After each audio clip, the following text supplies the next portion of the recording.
Good morning. Now it's working. Welcome. So that you know, you probably know, I'm not Bob Gray. I'm John Kelker, and it is my honor to become the president of our Citizens Club, and I also have the unenviable task of following Bob's 17 years, for which we are so appreciative. We have a wonderful program this morning, and I'm glad that you're here. I want to make a special thanks, although I don't see him here, special thanks to Norm Sims for sponsoring our coffee. If you didn't know it, the opportunity to sponsor coffee each month is available, and if you're interested, you can see Carol Sutton. The other plug we also make, we are beginning our new year. Our year is July to June. Dues are $30, and if you've not paid your annual dues, you can see Carol Sutton as well. This morning, we are joined by 4 individuals who will share information and the planning and preparations for celebrating 100 years of Route 66 in 2026. Joining us this morning are Scott Dahl, Director of the Springfield Convention and Visitors Bureau, Dr. Gina Latham, CEO of Lathan Harris Incorporated and President and co-owner of Route History, Inc. Casey Claypool, the Executive Director of Illinois Route 66 Scenic Byway, and Molly Berns, Executive Director of the Springfield Sangamon County Regional Planning Commission. We will hear from each of them, and then we will open the floor. I may have a few questions myself, but we will open the floor to questions from the audience. With that, I'm going to turn this live microphone over to our leader this morning, Scott Dahl. Thank you, John. Appreciate that. And I also want to recognize Bob Gray. Bob, we started working on this program right here in 2020. This was supposed to happen in 2020 as we were moving through our master interpretive plan addendum. And obviously we know what happened over the last couple of years. So happy to be joined by my colleagues as well and give you this update for our Route 66 efforts heading towards the 100th anniversary in 2026. In my hand, I do hold the master plan addendum draft. I was hoping to reveal most of it today, but it's still in draft form. And when it's finalized, we'll make it public. But it's 175 pages, and looking forward to revealing what it has and our efforts moving forward. But I will touch on a couple items today before I turn it over to my colleagues. First and foremost, though, the Springfield Convention and Visitors Bureau, or known outside of Springfield as Visit Springfield, it's just easy to roll off the tongue when we're doing our destination marketing. We are the destination marketing agency for the city of Springfield. We're unique that we're a city agency. We're the only accredited CBB in the state that's a city agency. I think that gives us a lot of advantages as we are moving through our destination efforts. But we primarily, and really by state statute, work outside of a 50-mile radius of Springfield. So you won't see a lot of our marketing or any of our marketing inside Springfield. We're outside of there. And generally we go 90 miles. We have 5 dry markets that we work on, and we do our destination efforts. And that's simply because we're funded by the local hotel tax and some state grants as well, but primarily through the local hotel tax. So it's really those heads and beds bringing visitors in, but that also brings in new dollars to the community. So instead of recirculating dollars within, and community events are great, but we want those new dollars being brought into the community, infused into the community. And we're talking about 2 million visitors a year, $483 million impact to Springfield and Sangamon County each and every year. So follow us on visitspringfieldillinois.com, our social media at Visit Springfield, and always hashtag Visit Springfield. Those are some early plugs. You'll see that on this last slide as well. Next slide.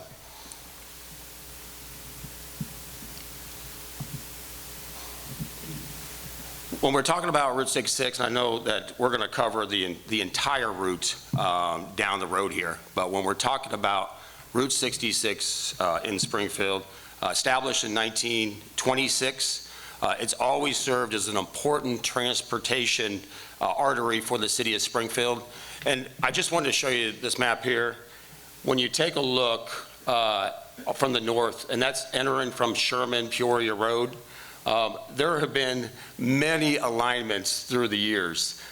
The alignment that we're concentrating on is bringing it right through the heart of the city. So you'll see those 66 shields in red. That's moving from north down Peoria Road, 9th Street, past the Illinois State Fairgrounds, which, by the way, happens to be the only state fairgrounds on Route 66.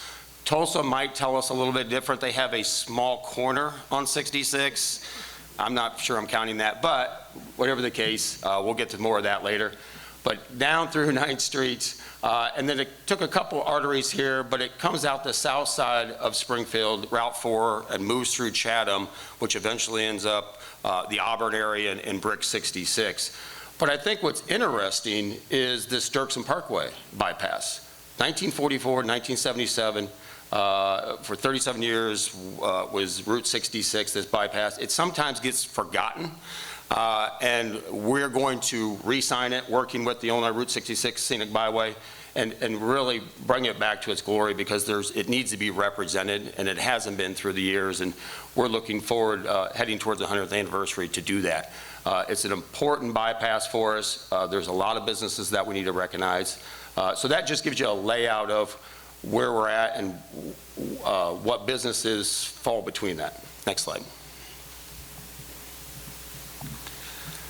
So when we're talking about Route 66 and we're talking about the road is real, I think for a lot of times people say, well, Route 66, I mean, does anyone really travel Route 66?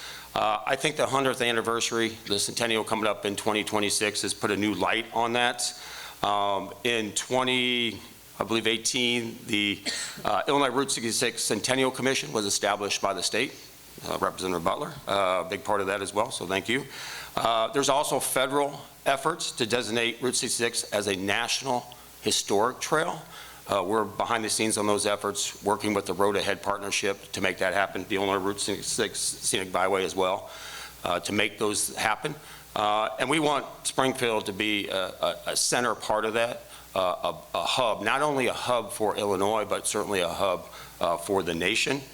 So what we've been doing, we've been inventorying our assets, defining our alignments, creating our corridors, and organizing local, state, and federal efforts. And you'll see that today with my colleagues, how we've been organizing even through a 100-year pandemic.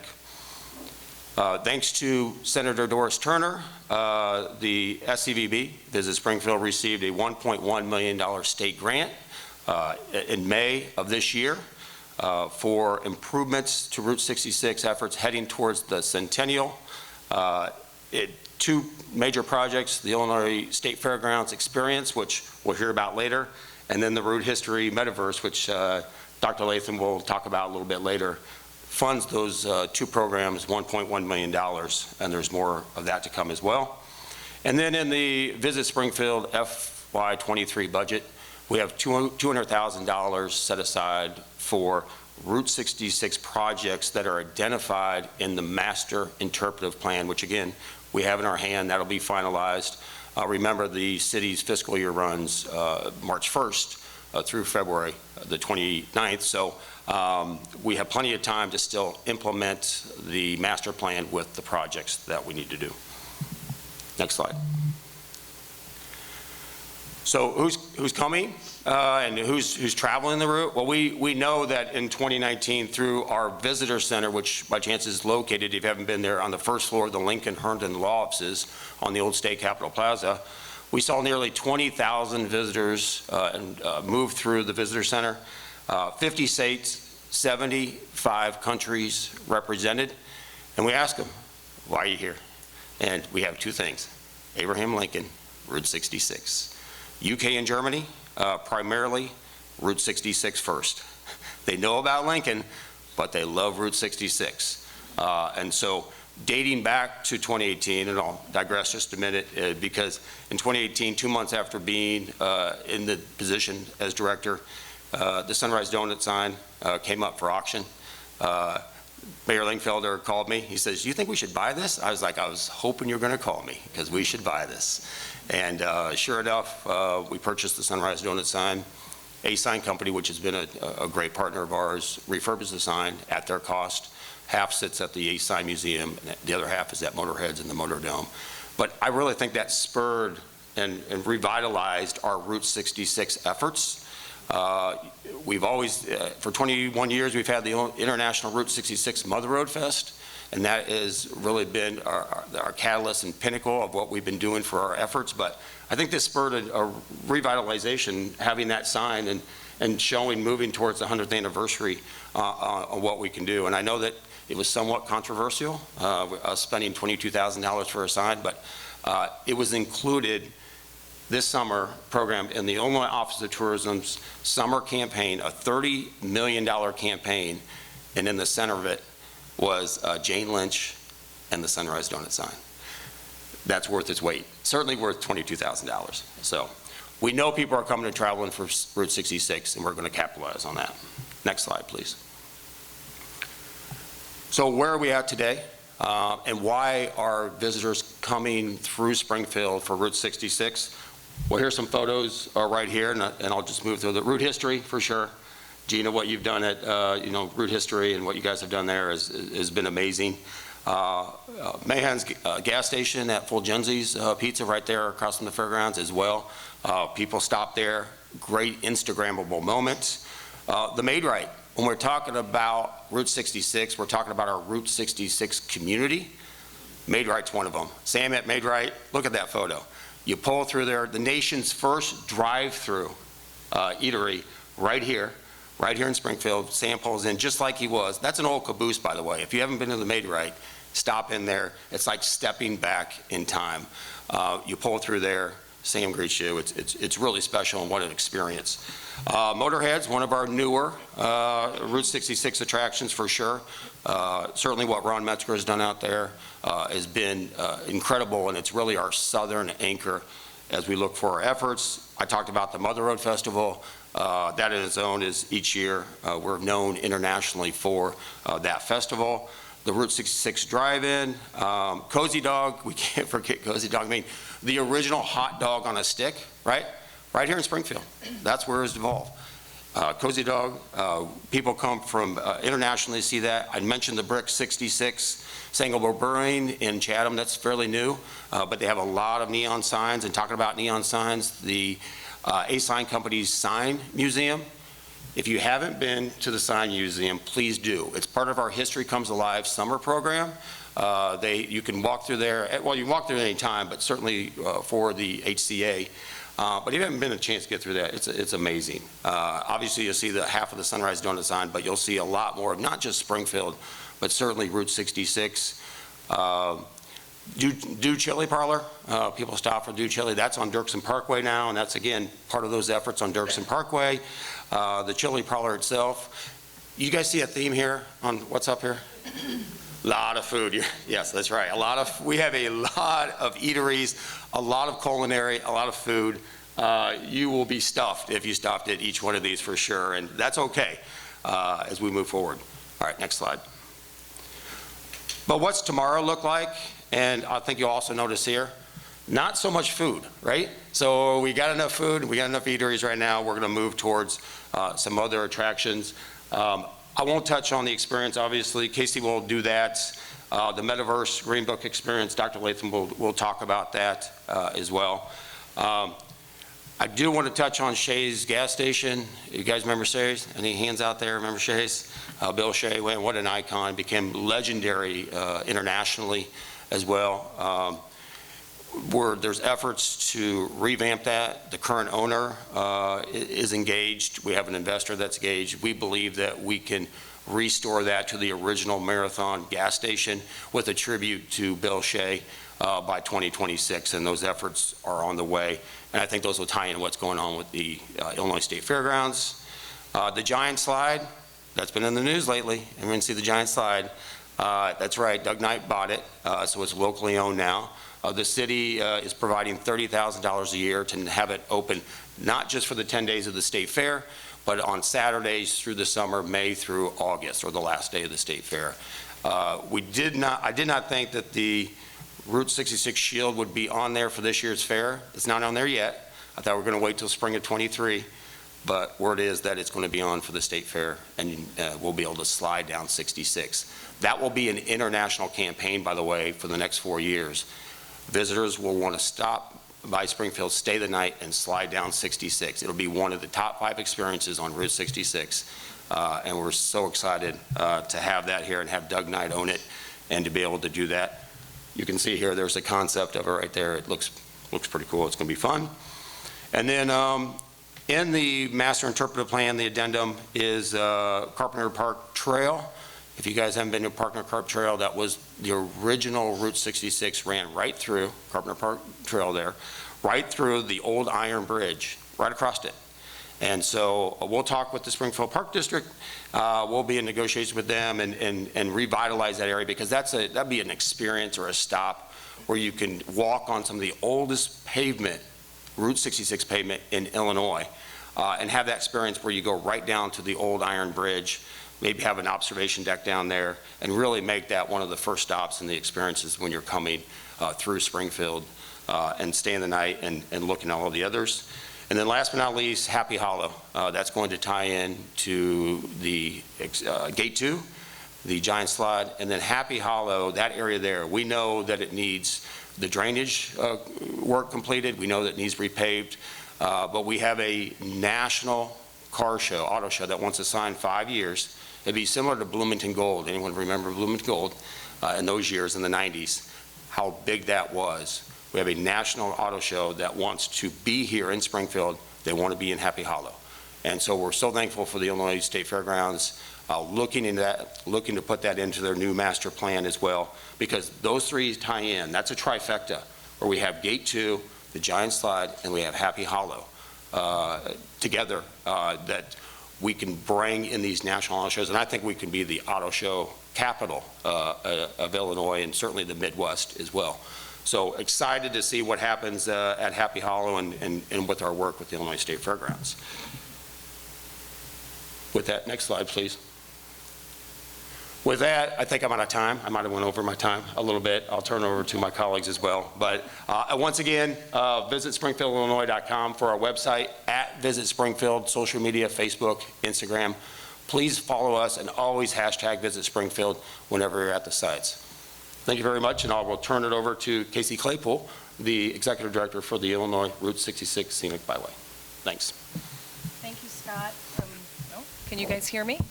Okay, I'm not quite as loud as Scott. My name is Casey Claypool. I'm the Executive Director of the Illinois Route 66 Scenic Byway. I started with the organization in March of 20, actually 2 weeks before the stay-at-home orders came into place, so it's been quite an adventure since then. The Scenic Byway actually came to fruition in late 1990 when the Illinois Route 66 Heritage Project was formed. And really, we were one of the first specialty license plates that were formed, and they needed to have a nonprofit take those funds, and that's where the Heritage Project came into place. And in 2005, that group that formed the Heritage Project worked to make us a national scenic byway, and we received that designation in 2005. And since then, we've been working diligently to promote and preserve Route 66. You can move to the next slide. Oh, actually, I'm ahead of myself. You can keep going. So one of the goals, or a few of the goals of the Route 66 Scenic Byway is to promote and preserve Route 66 and the over 90 communities we support. We start there up in Chicago, right across from the Art Institute, and help to support the 90 communities that go all the way down to the Chain of Rocks Bridge. Route 66 was a vital economic artery between Chicago and St. Louis, and as Scott stated earlier, 1926 is when they started forming Route 66, and in 1985, sadly, it was decommissioned. But our group, the Scenic Byway, really saw the benefit of promoting and preserving that road, and that's what we're still doing today. Next slide. So as we all know, Route 66 is one of the most famous, or is the most famous road in the world, and our portion, over 400 miles here in Illinois, is no exception. The road has been enhanced by movies and books, and today we're looking to bring more of a tangible product to Illinois and to help promote the road as a whole. When I started in March of 20, I think I was in the job for maybe 3 days when Scott called me and said, hey, so we've got this great idea and we want the Byway to kind of take the lead on it. And, you know, being just starting, I was like, sure, this sounds wonderful, I'll take it. And he started talking to me about the Illinois State Fairgrounds Route 66 experience. And rather quickly, Scott and I just kind of meshed and our ideas were moving together, and we decided that this walking tour of Route 66 would not only promote Route 66 here in Springfield, but the other 90 communities that we serve. Just recently, the Byway received just shy of $1.4 million.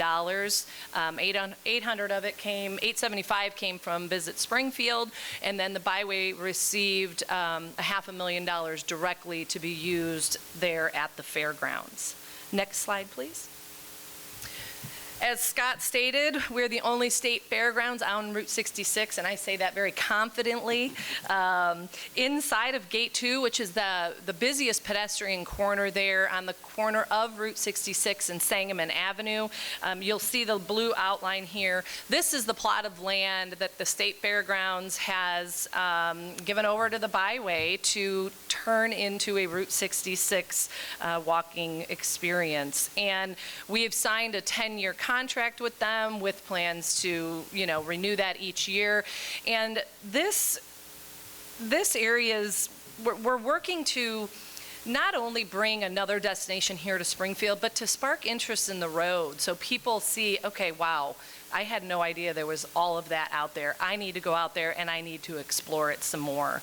The Route 66 experience is going to highlight the best of our diverse American culture. We're going to bring some of Lincoln into Route 66. We're going to bring some of route history and the Green Book travels into Route 66, working with route history. There will be replicas of roadside attractions and interpretive exhibits and a lot of timelines, not just educational timelines on the history of the road, but so many of the historic happenings that were going on in the world during its heyday. Next slide. So here you will see a rendering of what Scott and I and Ace Sign Company and our other partners have been working on within the last year or so. This is actually, you'd be looking east if you were out at the fairgrounds standing here, and right behind this would be Route 66, and to the right would be Sangamon Avenue. And we are utilizing a lot of what is already out there. If you recall, I think it was Farmer's Helper, and there were little barns out there. When we'll be taking all of these barns and turning them into timelines. So you'll have a barn that will highlight the 20s and 30s and everything that happened, all the way up to present day. You'll also see a few structures which I'll point on here just in a minute, but in the far top right is going to be a replica of an old drive-in movie theater, and this is where all of our sponsorships and information and movies, and there's so many things that we can do with this area, but it'll really help to kind of promote all of the sponsors and communities and people that have stepped up to say they want to be a part of this. You'll also see kind of towards the left in the middle some billboards. And these will be erected around our Route 66 Monarch Flyway that we have out there, where we focus on monarchs and Route 66. But these billboards will be representative of old billboards that you would have seen out on Route 66. I'm in talks right now with Stuckey's and the owner of Stuckey's, and it would just be so fantastic to bring some of those old billboards out there and have them out on display. Next slide.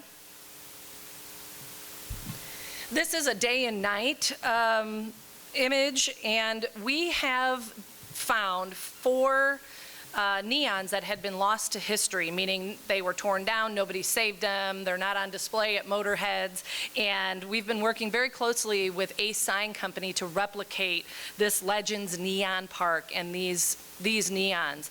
The one right in the middle will be 45 feet tall, and it's the Illinois Route 66 shield that will be able to be seen from pretty much anywhere on the fairgrounds.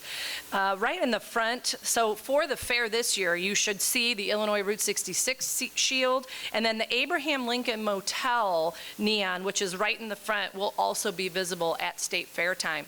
The cool thing about this neon, it is the very first neon that Ace Sign Company ever created in 1955. So they're really excited about recreating that. Next slide. Here we have a tribute to the Muffler Men. We have 3 here in Illinois, 1 in Atlanta. We have a Gemini Giant up in Wilmington, and then we have the Louderback Band here on Wabash. And there is a place in Arcadia, Oklahoma that does something very similar with a soda pop bottle, but we really felt that having our own giant was important, but we also, this kind of ties them all in, and it's not just the Springfield Giant, it's actually all of the giants represented here. Next slide. So just to quickly recap, the Route 66 experience is designed to educate, promote, and attract visitors. It's going to be a self-guided experience that's open 365 days a year. It's not going to be open just when the state fair is on. We have plans to put some brown signs as you're coming in the main gate, just as if you were driving down Route 66. It'll direct you over to the experience. Within the experience, you'll be able to get out of your car, walk, and kind of traverse the whole road, and then say, okay, we need to get out there and we need to check the road and see what we're missing. We are going to do a lot of efforts in pushing this into schools because those are our future travelers. We need to educate the children. They need to, my goal is to get these kids to go home and say, did you know there's like a, massive astronaut up in, northern Illinois? Mom, Dad, I want to go see it, and I can have hot dogs and ice cream at the same time. We are not, the experience, while it's focused here in Sangamon County and the city of Springfield, it's going to be, helping to promote all the 90 communities, bringing people from all over Illinois and beyond into our capital city. And again, having that traffic is really our main focus of this. Next slide. So our goal here is to help increase visitor spending at the fairgrounds, which I know was a focus of the Next 10 project, as well as the city of Springfield and all the communities, the great communities that are here in Illinois that Route 66 traverses. And we'll measure our success with the increase in revenue and economic development with hotel overnight stays, and we see this being a destination, like they're coming to Springfield for Lincoln and some Route 66 sites. This is just one more Route 66 site that they're going to come and visit. We should have the project substantially completed, and I can't give definite completion dates, but June of 2023, probably 80% of this experience should be done. The entire project completed by mid to late 2024. All of this ahead of the Centennial. I sit on the Centennial Commission here in Illinois, and I also sit on the board of directors for the Road Ahead Partnership. And the Road Ahead Partnership is a nonprofit that oversees all of Route 66. And I have discussed with them on many occasions using this exhibit, this experience, as the central location for all the gala celebrations in 2026. So in closing, the goal is not to just educate and entertain, but to provide a substantial impact on Illinois tourism as a whole. Next slide. So really quick, just to help plug my organization, we are funded by the Illinois Route 66 license plates you see out there. So if you're looking for a license plate, it's classic and it's one of the best ones on the road. So I ask that you get that. And then when you have some time, please download our mobile app. This is all Illinois. You can go to the App Store, Illinois Route 66, explore Illinois Route 66, and see what the whole road has to offer. Next slide. And in closing, thank you very much. My website is down there on the bottom, and feel free to reach out, but more than anything, get out on the road and explore what all of Illinois Route 66 has to offer. Thank you. I guess I'm gonna introduce Dr. Gina Latham. Hello, everyone, and good morning. So just to give you, and we can move the slides, please. And to the next slide. And so I want to first acknowledge that I'll be moving back and forth. But route history, we had a very interesting journey. We're relatively new. We were founded and opened our doors February of 2019. And just to give you a little background, that was soon after I became a grandmother. And so I became a grandmother of a young man who turns 5 years old in August. And his name is Blake Whitener Jr. And Blake is somebody that really inspired me. He inspired me in a way that I wanted to make sure as a young black man that he had a clear understanding of the greatness that was within him. I also wanted him to know that he came from a space where there were some challenges, there were some triumphs, but he was in a space of excellence. And so understanding that he needed to know his background as a black person, I continued to delve into black history. And in that journey, I realized that there were some segments of our history that was missing. And I started on a journey of a souvenir shop that really would provide opportunities to learn more about black history. And we were fortunate to be neighbors of really good, of a good group of neighbors, Lincoln's historic neighborhood. And so we're on the corner of 8th and Cook Street in Springfield, Illinois. And over time, as we continued by training, I am a researcher, and so is one of my partners, Dr. Stacy Grundy and Kenneth Lockhart, and the three of us went on this journey of exploration around black history in Springfield. I was educated and raised here in Springfield, and so I started preschool, went through elementary school, high school, and then higher education in Springfield as well. But there was a lot of stories that I was not aware of. And so in that journey, I became more and more familiar with Route 66. But what I didn't see is I didn't see the story of the black experience in that journey and in that conversation. And so we delved a little deeper, and we had the opportunity to interface with Smithsonian on a number of occasions, and they continue to guide us through this journey and help us recognize that there was not only a story of the black experience, but there was a very unique story, a story that had really not been shared, had really not been told. And so out of that came route history.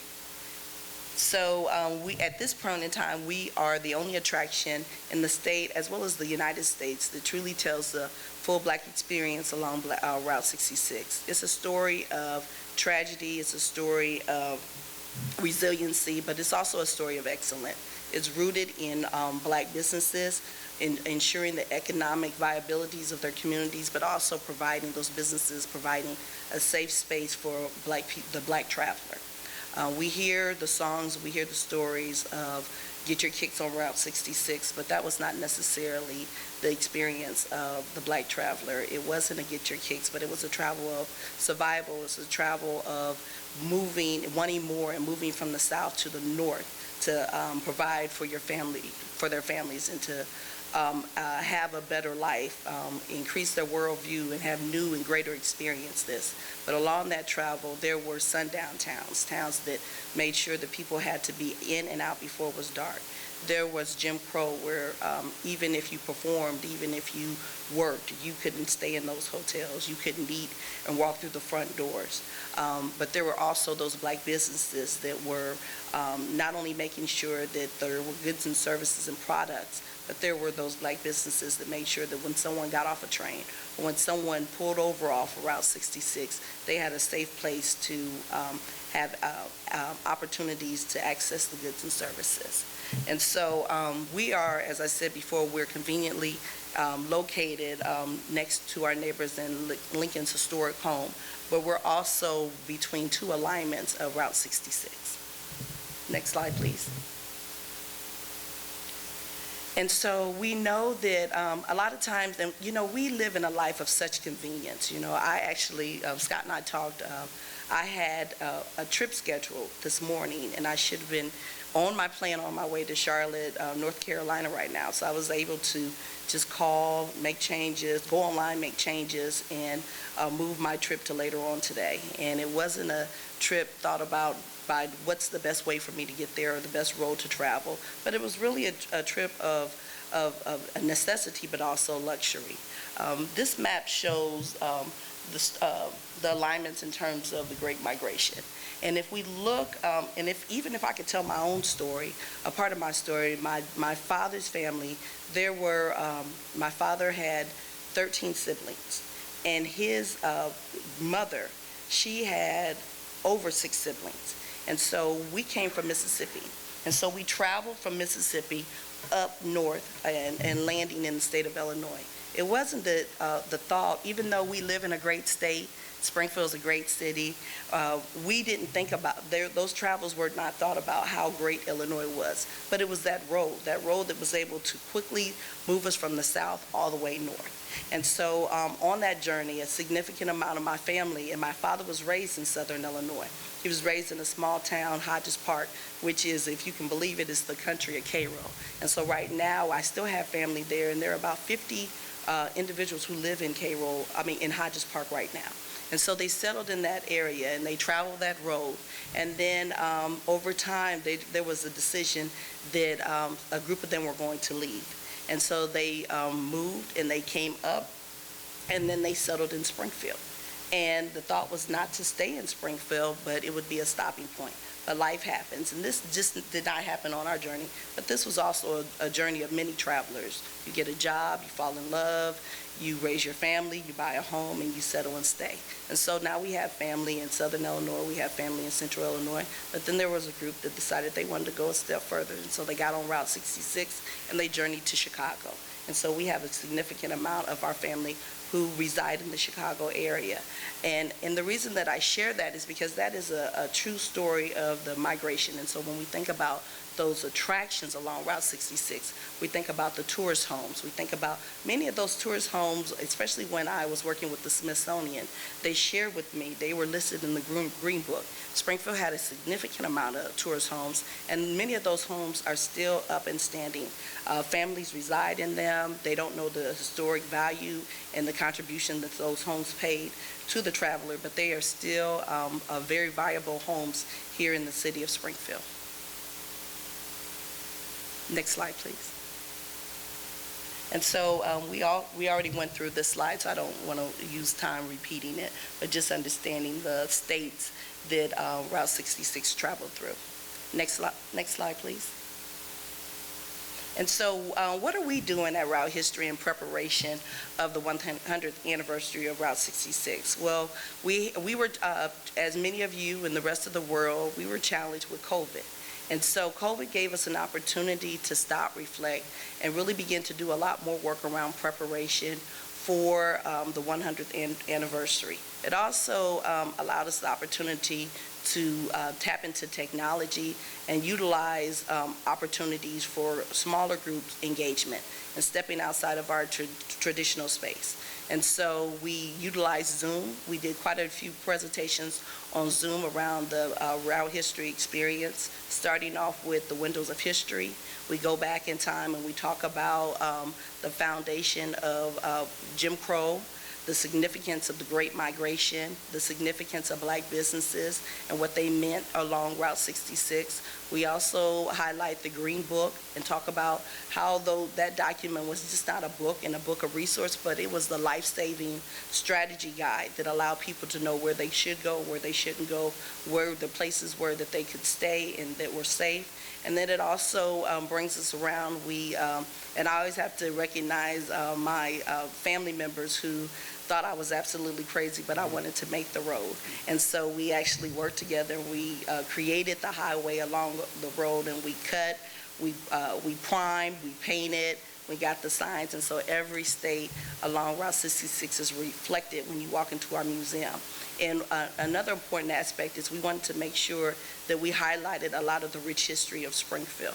Not only did we reflect upon the race riots of 1908, but there was significance in terms of the Ambidexter Institute, that institute that recognized that Black children needed to learn not only domestic work and a trade, but they also needed to learn math and science, and they were trained in a building that's still standing and under repair on the corner of 12th and Cook Street in Springfield. We also recognize Miss Eva Carroll Monroe, who was the founder of Lincoln's Colored Home in a time where there were about 2 orphanages in the city of Springfield, but none of them would accept Black children.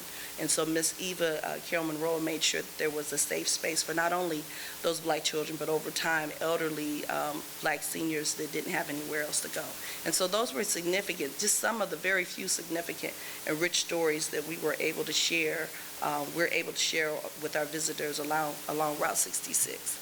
And so some of the work that we're building on is we've been funded to conduct some oral histories. And so we're going to be doing some oral histories in the city of Springfield, really focusing on those sites, those businesses that are in the Green Book, and those businesses were not, but those were the businesses that made up the community. And so we're starting next week in preparation and rollout of those some of our seasoned citizens in Springfield, as well as we've been spending quite a bit of time in East St. Louis. We've understanding that the Route 66 does touch the Lovejoy, Brooklyn area, and so we've been exploring if our metaverse will go into that part. I spent a lot of the 4th of July weekend in that area, just spending time with people in those communities, traveling, understanding their stories and what's significant to their community that they want to make sure is shared. And so that's been a great experience and opportunity. We've also, as people tell their stories, there's such a sense of pride and independent in understanding that, there were grocers, there were pharmacists and drugstores, there were the tourist homes, there were the insurance companies, the caterers. And so not only do they have, they were able to show me where those brick and mortars were, but they were also able to talk about the legacy of those businesses, how sometimes the children didn't stay in the family, but they were able to save the dollars and send their children away to college, and how successful they were. And so even if they didn't stay in the family business, they kept the legacy up in terms of success, and they were able to accomplish those family dreams and goals. And I must say that they did that in spite of Jim Crow. Next slide, please.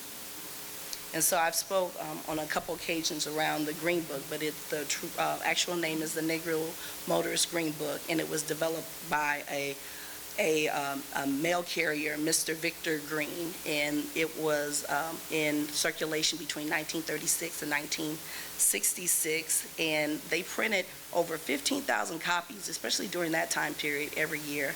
And so they were in circulation. In particular, we even have in Route History an exhibit on Esso Gas. And so Esso Gas was one of the businesses that made sure that the Green Book was available, and many of the urban leagues across the country also were able to sell and provide this life-saving resource. We, in terms of the Esso Gas, I also wanted to share that they provided opportunity for Black men to become franchise owners, because they understood for those Black travelers that it doesn't make a lot of sense if you have a road to travel, you have a vehicle to travel, but you can't stop anywhere and get gas. And so they recognized that there was a benefit and value to training and providing the resources for those Black men to own gas stations and hire people to work in the gas stations, and recognizing in terms of marketing that they also hired a Black marketing firm. And that firm was able to promote not only the Esso gas stations, but the sale of the Green Book at those various locations. Next slide, please. And so this is actually one of the tourist homes that is still standing here in Springfield. It's located in the block of 15th and Cass. It's a 15-inch cast, and it was the family home of the Goza family. Some of you may know Cheryl and Jeanette Goza. This is the home that they were raised in, but this is also was one of the homes that was listed in the Green Book as a tourist home, and it's still standing. And they're now currently working on some renovations, but the family did grant me permission to include this photo in the presentation. Next slide, please. And so some of the other work, as I mentioned before, around COVID, we knew that there was an opportunity to really continue our work in education around the Black experience along Route 66. And before COVID, we had developed and piloted in partnership with the Springfield Urban League and the 21st Century Program through the School District 186, a curriculum that we entitled Junior Historian. And it was a great opportunity to introduce our young people about education regarding Route 66 and the Black business owners. It's a very interactive curriculum, and it allows young people to assume the roles of the business owners, to assume the roles of the travelers, to understand that if you're traveling and you're hungry, guess what? You can't pull over and go to McDonald's. You cannot be occupied by your tablet while you're driving. If you need somewhere to stay, what are the types of places that you know would be safe to stay at? What are some of the items you're going to need to have as a traveler even before you get into the car? So it was a great way for them to really think through those experiences of the travelers during that time, and then be mindful and grateful about, the resources they have now, but also have more of an understanding and a whole more comprehensive understanding of history and the experiences of those travelers. And I'm excited to say now that we are and thank you so much, Scott. Your office was invaluable in terms of this experience to be able to develop and start the development and planning of the metaverse. And so many people say, well, what is the metaverse and what are you going to do with that metaverse? And so what we're going to do is, it kind of started with what I said about junior historian, but in the metaverse, you'll be able to put on the goggles, and you'll you'll actually go back in time. And so, as I said, when I was in East St. Louis, the metaverse, we don't know yet. We haven't locked it in if we are including Lovejoy and Brooklyn, the Brooklyn Lovejoy area, but we do know right now that it's been confirmed for East St. Louis, Springfield, Bloomington, Joliet, and the west side of Chicago. And so we are creating our storyboards. In the metaverse, you will land in a particular city in your vehicle, and you will be able to travel through the recreation of the highlights of that city and have a virtual experience. You will travel through the roads. You will have the opportunity to select some of the items that you need as a traveler, but you will also be able to get a better understanding of history in those communities. We are working with IP, intellectual property attorney, and we're under the through the process, well, we're not working, we're in the process of selecting, because there's such a rich history. When you think about East St. Louis and you think about the traveler actually being able to hear the rich music and song of Ike and Tina Turner, because we had the opportunity to ride past where their house was, and so we're trying to bring all of those experiences in. We have a very close relationship with the House of Miles. That's the home and museum where Miles Davis was raised at in East St. Louis. And another unique part of this is that not only will it be the 100th anniversary of Route 66, but it's also going to be the year of the 100th birthday of Mr. Miles Davis. So we want to make sure that his music and his life experiences are a part of our metaverse experience. And so as the traveler is driving, and he was taught a lot of his foundation in music in that community, we want to make sure that there's a young black boy that's in his yard playing his instrument. We want that experience to be a part of that experience of the past to be a part of the metaverse traveler experience. And then as they travel out of and see so much more of the rich history during that time period in East St. Louis, they will travel outside of East St. Louis, and then they will go in communities where they have the opportunity to stop, and there are sundown towns, because that was a reality of the time. And so those experiences will be optional, but those are experiences that they will be able to share. It is not a space where there is going to be a lot of judgment, but it's a part of the experience. We also want to make sure that they, after leaving the sundown town and moving past there, then you come to the great city of Springfield. And so for every city, as we receive funding, we built in for every city to fund and pay for local subject matter historic experts. And so we want to make sure that the richness of each and every city in terms of the Black experience is brought into that storyboard and brought into that experience of the city. The same will hold true for Bloomington, Joliet, the west side of Chicago. Going back to that intellectual property piece, we know that Dr. Martin Luther King was very much part of west side of Chicago in terms of the work around housing and housing discrimination. And there were some very significant experiences were portrayed during that time. And so all of those communities have very rich history along Route 66. And then if you tie all of their history together and you tie in the richness of Route 66, you go back to the tagline of the resiliency, the tragedy, as well as the excellence of route history. And so that is, in fact, the route history metaverse experience. Next slide, please. And so this is my contact information. If you have any thoughts or suggestions, we are a work in progress, and we definitely are making this as much as possible a community effort. And so any input is welcome. Any suggestions are welcome. There's only so much space in the metaverse. I mean, you can expand it as large as you can, but I don't think that Scott's going to make sure we get any more money. So we have to be mindful, but we do want to make sure that that is a rich journey and a rich experience for the metaverse traveler and participant. Thank you again.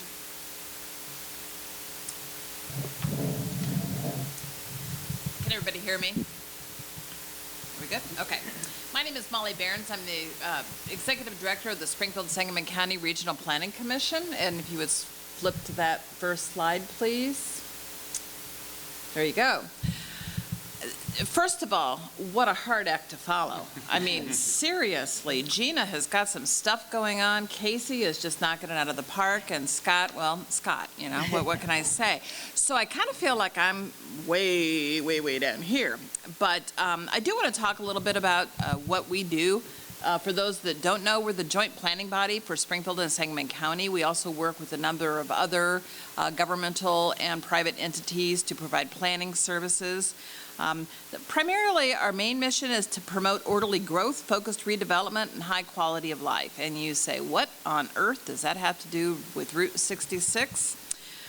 Well, let me give you a little bit of personal history, first of all. I grew up in the Rochester area, out on a farm, and my first job was working at Cozy Dog.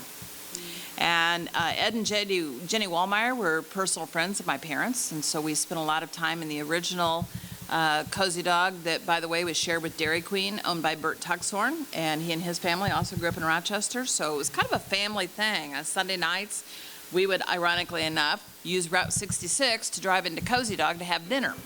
So I grew up with that whole mystique of the back room that original Cozy Dog, which was originally filled with a lot of the memorabilia, not only that Bill and Bob Wallmeyer had, and now Buzz has it and it's in museums, but it was also things that Ed brought back from his experiences in the war when he created the Cozy Dog with his pals in the Army. So it really was a historical fascination, that I gained from the route. And then from that, I got to thinking about when Scott asked me to participate in this particular panel, I got to thinking about it from a land use standpoint. And that Route 66 is, if you switch to the next slide, is really more than a tourism attraction. It really is about land use, development planning, and an economic impact for the entire region. And our other speakers have talked about how the route impacts not just our region when we bring people in to visit and put heads in beds and those kinds of things, but it also has an impact on our entire region. So there's a number of tourism opportunities and Route 66 experiences that were added in previous years. We've talked about some of them today with the Sunrise Donuts side, but there's a lot of things that are underway, and I think Gina and Casey are the prime examples of what we've got going in the future. And everything was gamed to 2026, which is great. It's a 100-year anniversary. We need to work toward it. But I started to think about, well, what happens after that? And how many people have gone to a destination 3 or 4 times, and then you think about going back the 4th time and go, yeah, well, we've seen it all. Well, I don't want Route 66 to be like that. I want there to be something different in Springfield and in Sangamon County that attracts people to come back time after time after time and have a lot of experiences added.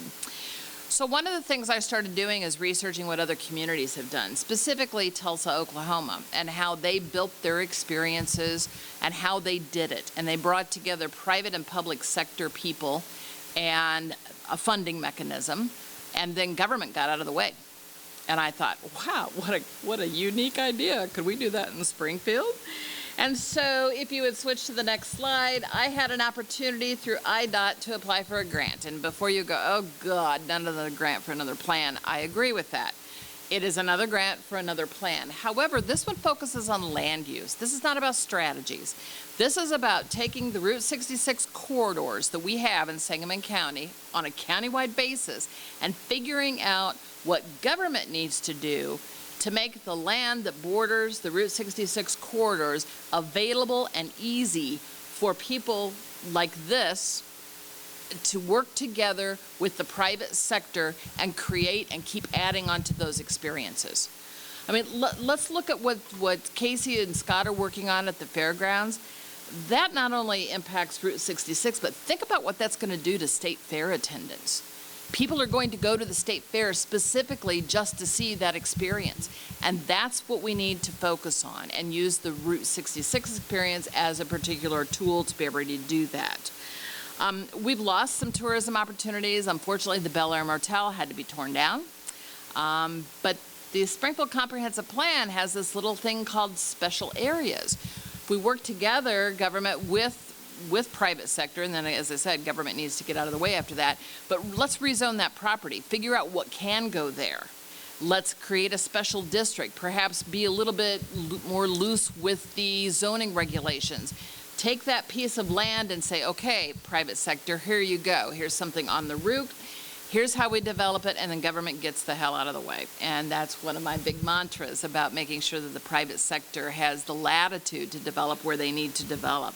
And we can make that a whole addition to a Route 66 experience. But more importantly, this grant needs to really provide experiences. I know that in previous, it's probably been 4 or 5 years ago, Norm Simmons, my predecessor, gave led a discussion on what the millennials look for and what the millennials want. And this was based on a lot of research done by the Pew Institute. And the number one thing that millennials and the Generation Z, X, E, whatever follows them, want is experiences. They want to gather with a small group of their friends and do experience type things. And what better stuff other than things related to Route 66 are there in our area other than, I mean, it just is a landmine to be able to create all of this opportunity to create experiences. And especially with what Gina is doing, and you've already got it started with the junior historian. So that's what this grant is focusing on, and it is to develop a multifaceted master plan that considers all opportunities for sustainable development to support economic vitality along Route 66 corridor in Sangamon County. And by the way, I pulled that right out of the grant. They want you to have a mission statement. But essentially what that means is, if you switch to the next slide, I'll just talk instead, is to make sure that this is a countywide, focusing on the Route 66 corridors. It brings together what other towns with Route 66 has done to be able to actually mimic, steal, borrow, replicate, whatever. We have a lot of other towns in the United States who've really focused on using Route 66 as an experience and as a tourism attraction and as a historical basis. And we need to compare what those towns have done and how they've done it and actually replicate it and implement it in Illinois, and in Sangamon County specifically. We have a lot of different, along our Route 66 corridors in Sangamon County, we have a lot of different funding mechanisms. We have TIFs, we have opportunity zones, we have state and federal tourism attraction grants that cater to bricks and mortar projects. And it's just about making the preparations along those routes and having all of those, in a way, shovel-ready. And I think that's the role and the main mission of this particular grant, is to figure out what needs to be done to be able to do that. And I know we're almost out of time, so I will wrap it up, so you've got a few minutes for questions. We may have, thank you very much. Sorry about that. I'm going to ask that Scott, Casey, Gina, and Molly stay for just a minute in case you Absolutely. I will offer the opportunity for one question. Jim, can you get a microphone? Bill, we'd be honored if the question comes from you. Thank you. My guy right here. I just want to first of all say I loved what all of you did up there. I think it was great, and I'm just glad that I heard it.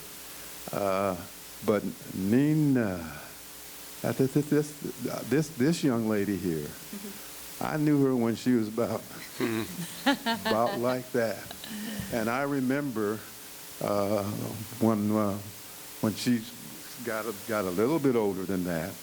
I told her one day, I said, look, you are going to be somebody. You are going to do some great things. And I was just kidding. But you sure enough did all of that, and you're still doing that. And I love you so much because I've known you so, and your mother and everybody else, your whole family, as a matter of fact. But it's been a little while since I've seen you, and Molly too, because I haven't seen her in a long time either. But I wanted to say this: I might be able to. I don't know. I think you know so much now that you probably know some of the things that I'm getting ready to talk to you a little bit about, and that is, I grew up in Springfield, and I grew up when the levee in Springfield, really between, because they did it, there was a lot of people that used the term levee to be on mostly the 6th Street side.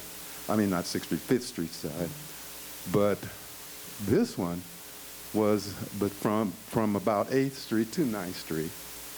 But all black businesses were on that block. All black business. Now, you may know a little bit about that. That's where I grew up. Except for on the corner, Dave's Drugstore on the corner, they weren't black, but they were really good people and good friends. But there were a lot of black businesses in that area. We had 3 black hotels in Springfield at that time.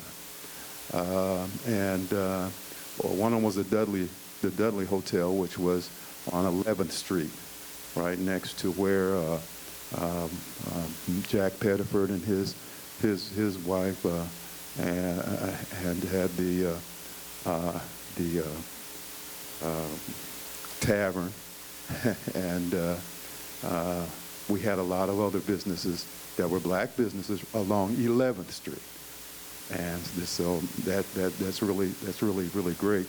I know just about every one of those businesses on the levee side because I was about 19, 20 years old at that time, and you know what you did as a 19-year-old boy. We ran the streets, and that's exactly what had happened.